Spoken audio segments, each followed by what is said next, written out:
Welcome back to Ben Salutes. And when I was a kid, adult shows were made for adults. Today, I'm selling a cartoon that I've always had a soft spot for. While every other adult cartoon out there is abusing its power, this cartoon knows that intelligent viewers are watching, and it's written in a way that 12-year-olds who watch adult cartoons to be cool won't get any of the jokes. That cartoon is South Park. So, this cartoon is created by Trey Parker and Matt Stone, two guys who grew up in a small town in Colorado with two dreams on both of their minds, but only one could come true. They either wanted to make their own animated show, or they wanted to make Beowulf on Ice. Thankfully for us, they went with the cartoon dream. South Park was the show that put Comedy Central on the map in 1997, and since then, it's turned into a staple of our pop culture. It follows the adventures of four boys: Stan, one of the few normal people in the town; Kyle, the voice of reason; Cartman, the fat, racist hellion of the group; and Kenny, the poor kid with bad luck. These boys try to solve whatever weird situation pops up in South Park, and they end up solving the problems that even the adults can't fix. Yes, this is no joke. I love South Park. And I can see the nasty comments now. Ben, how can you like South Park and hate Family Guy and Brickleberry? Biased, nostalgia, Dave? Allow me to explain. It's true, South Park does have some crudeness in it. However, unlike in other adult cartoons, the crudeness isn't the joke. Most of the time, the crudeness is just a part of the real joke, which ends up being funny. For example, in the episode Man Bear Pig, while the boys are stuck in a cave that's used for touring, Cartman eats a bunch of treasure and he craps it out in front of one of the tour guides, and the tour guide points out that the treasure is fake. See? In any other show, Cartman crapping out the treasure would have been the joke. But nope, the fact Cartman went through all that for nothing is the joke, and it's hilarious. While there are times when South Park has crudeness just for the heck of it, there are jokes that aren't crude that make it funny, and make it enjoyable for me to watch. And yes, South Park does make a lot of pop culture references, which I think is a big no-no, if they're not done right. However, South Park does them right.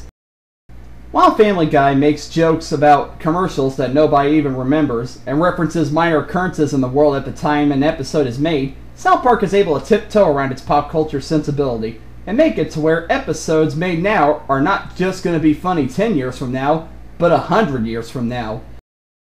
Even though South Park makes a pop culture reference from time to time, it makes an undated joke around it to where the joke is still funny even if you don't get the reference. For example, in the episode Make Love Not Warcraft, the boys take World of Warcraft so seriously that it becomes comedic.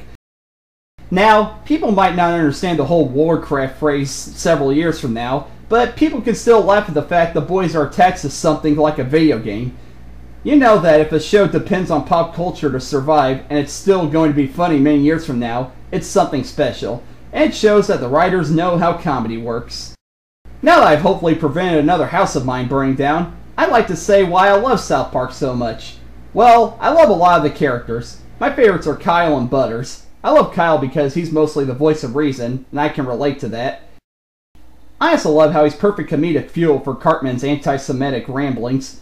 And I love Butters because in a town that's full of nuts who commit sinful deeds all the time, he's the only innocent character who reacts to everything how a child would react.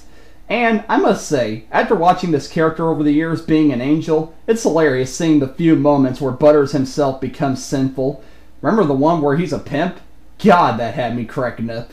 Anyway, although those are my two favorite characters, the other characters also managed to keep me interested and entertained. However, if there's one character I can't stand, it's Randy Marsh. I just don't find him that interesting.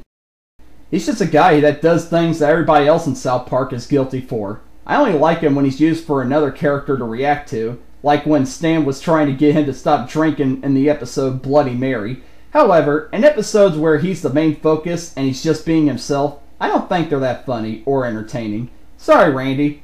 Oh, and by the way, the Food Network sucks!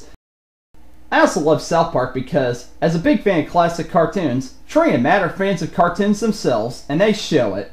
So, I love the moments in this show that pay tribute to classic cartoons. I'll never forget Cartman going Bugs Bunny on Osama bin Laden, And I'll never forget the episode Crippled Summer, with most of the crippled kids looking like classic Looney Tunes cartoon characters. See? This is how you pay tribute to classic cartoons, Family Guy. No slaughtering of characters needed. I'll never forgive you for what you did to Bugs Bunny, you jackasses. Finally, my favorite aspect of South Park is how it makes fun of the world around us. South Park knows how to parody pop culture in a way that makes us feel safe and secured. South Park makes fun of the things that I myself can't stand, so seeing a popular animated cartoon making fun of the things that I myself want to see die fills me with joy and comfort. Thank you, South Park. Alright, now I'd like to discuss some of my favorite episodes. I say some because there are so many that I love that I would need a longer video just to talk about all of them.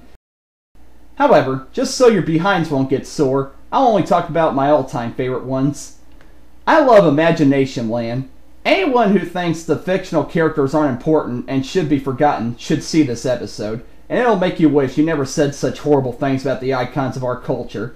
Also, I love how it made fun of Hollywood film directors. You had it coming, Michael Bay. Another episode I love is the Go God Go two-parter.